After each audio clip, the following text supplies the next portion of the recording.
Hey everybody, it's Randy Ray here again at the Literate Texan, and I've got a tag for Tag Tuesday. I've been meaning to do this one for a while. I'm pretty sure somebody tagged me with this tag. The Memento Mori tag is the one that I'm doing. I'm pretty sure somebody tagged me with this weeks ago, but then I went into the hospital with a potentially life-threatening illness, so I never got around to making the video, but I was reminded of it when I watched Troy's video on the same subject. And so I'm going to go through the prompts, answer the questions, and move on to make some other videos and stuff. So the tag was created by Polyglot Reading, which is a channel I didn't subscribe to before tonight, but now do. And Troy Trade Up was tagged by James Ricala, who's one of my favorite booktubers. I think James actually is the one who tagged me much earlier, although that might have been a different tag. James tags me occasionally, but I'm never quite sure what they are. So anyway, here are the prompts, and I'll have those in the comments down below or the description down below so that you can do this tag too if you want to. But the first question is, how many books will you be able to read before you die, considering your age and statistical life expectancy? Well, if I go to the Social Security website to get my statistical life expectancy, it doesn't ask a lot of questions, and it assumes that I'm going to live to be 82, which is 28 years from now. But that doesn't take into account that I'm morbidly obese and that I have cancer and some other health problems too. When you start taking those things into account, you know, maybe I have 9 years left, according to one website. My oncologist said I had 10 or 15 years left, maybe 20. But anyway, who knows? I don't know. So let's just assume that I've got between 10 and 30 years left. I read about 100 books a year, about 2 books a week. So if I've got 10 years left, that means I've got 1,000 books left in my lifetime. If I live 20 more years, I get 2,000 more books. And if I live 30 more years, I get 3,000 more books.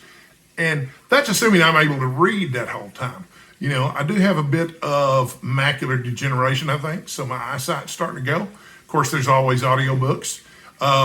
But, you know, there are other things that can happen. You know, I had an endocrinologist tell me the other day that a heart attack or a stroke was going to take me long before the cancer does. So I don't know. You know, it doesn't matter. Nobody really knows the end date. I could get hit by a bus tomorrow. So, but yeah, somewhere between 1,000 and 3,000, I would guess, is the answer to that question. Question number 2. How does this number affect your choice of books? You know, it really doesn't affect it too much, although I'm more likely to try to continue to finish the works of Shakespeare because, you know, I'd hate to shuffle off my mortal coil and have left some Shakespeare stuff unread. But I'm trying to read good stuff, and I'm trying to get in some more classics than I normally would, and I'm trying to waste a little less time on cheesy romantic comedies, although those are so much fun for me to buddy read with my daughters that, you know, I don't feel guilty about anything I read. But yeah, I read pretty whimsically. You know, obviously I buy books that I think are going to be good and that I'm going to want to read.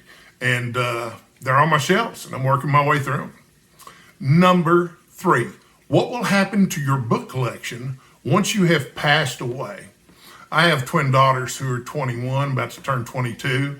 They'll inherit my book collection, and they will probably sell some of it and keep some of it.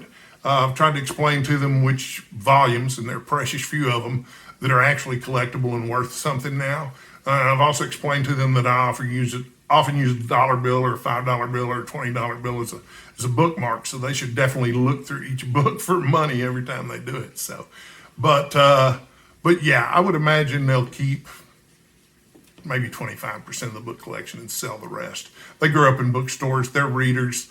A lot of the books that I have, you know, are in subjects that they're interested in. So, you know, there might be quite a few of them they keep. I don't know. We'll find out. You know what, though? Once I've passed away, I won't care what happens to my book collection. I'll be dead. Number 4, is there a book that helps you to cope with the disturbing fact of a limited lifespan? Now, this presupposes that this is a disturbing fact. It's not for me anymore. I've made my peace with it quite a while ago. But other people haven't. You know, I think Woody Allen is still terrified of death. He said that, you know, in a lot of cultures, people want to achieve immortality through their works and or in their works. And he said he'd like to achieve immortality in his apartment. So, but yes, there is a book that does help me cope with that.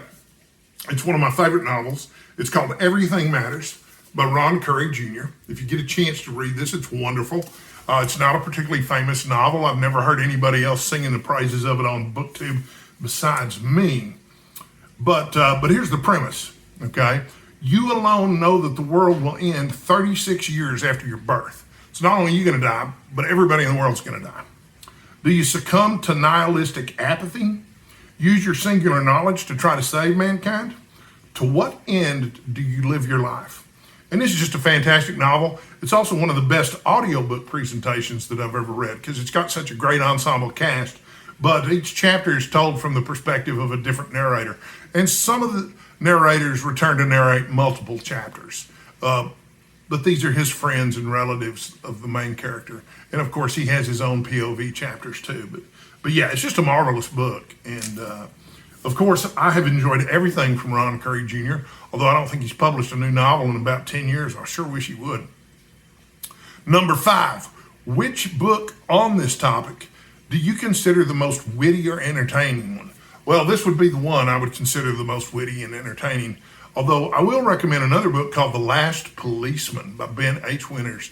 And it's the beginning of a trilogy with a very similar premise. You know, there's an asteroid going to hit Earth and it's going to kill all life there. And in the face of that knowledge, what do you do if you're just a cop who's never wanted to be anything but a detective? And in The Last Policeman, that's exactly what he does. He gives meaning to his life by performing the function that he's always wanted to perform, regardless of the fact that everybody's about to die. But it's not nearly as witty or as entertaining as Everything Matters. It's just a really good book. And the whole trilogy is really great too. So, number 6, do you have a specific nonfiction book on the topic of death that you'd like to recommend? Well, I love questions with short answers. No, I really don't. 7, humor can be helpful to confront death. Do you have a favorite witty quote on this topic? I do, actually. I told my daughters not too long ago that I know what I want people to say about me at my funeral. And they said, what's that? And I said, well, I want them to say, gee whiz, he was so old. I thought that was funny.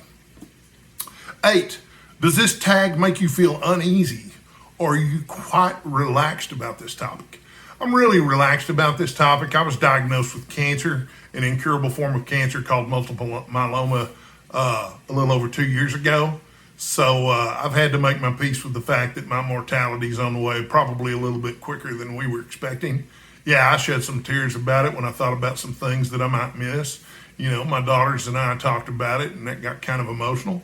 But, you know, I look back on my life, and I was thinking about all the things I've done and stuff, and I just don't feel like I've missed out on anything. Most everything that I've wanted to do, I've done.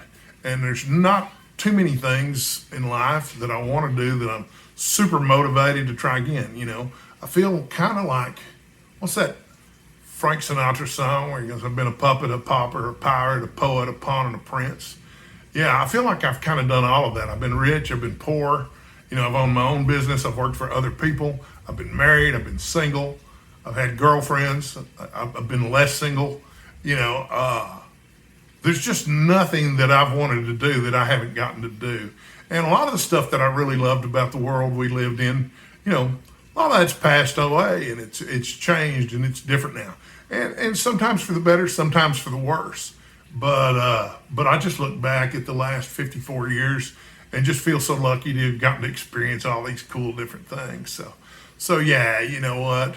I guess if I were going to live forever, it wouldn't mean very much. But considering the fact that I know that someday there are only going to be so many candles on that birthday cake, I'm more motivated to try to live in the moment and to cherish the specific moments that I'm living through and the people that I'm living these moments through with.